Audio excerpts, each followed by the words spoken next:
இலே ஈசாலா wise வாழ்த்துக்கள். ஷப்பா, வெற்றிகரமா முதல் மேட்சை ஜெயிச்சு விட்டோம் நண்பர்களே.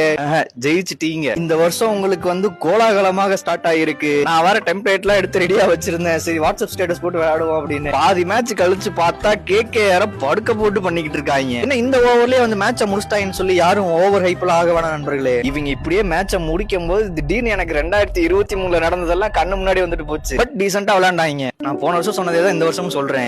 ஃபார்ம்ல இல்ல இதை விட பெட்டர் ஃபார்ம்ல போயிட்டு அப்படியே கப் அடிச்சிட்டீங்கன்னா CSK ஃபேனா நான் ரொம்ப சந்தோஷப்படுவேன். IPL வந்தா மட்டும்தான் கோலி என் கண்ணுக்கு பாவமா தெர்றாப்ல. முதல் 3 ஓவர் வந்து எங்கேயோ KKR வாங்கிட்டு இருக்காங்கன்னு தோணுச்சு.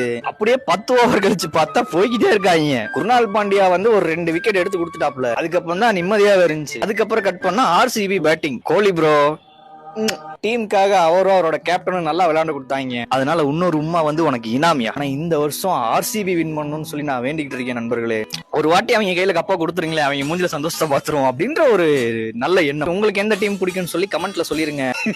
RCB பிடிக்குன்னா ரெட் கலர் ஹார்ட்டை போடுங்க, MI பிடிக்குன்னா ப்ளூ கலர் ஹார்ட்டை போடுங்க, CSK பிடிக்குன்னா எல்லோ கலர் ஹார்ட்டை போடுங்க. போயிட்டு வரேன்.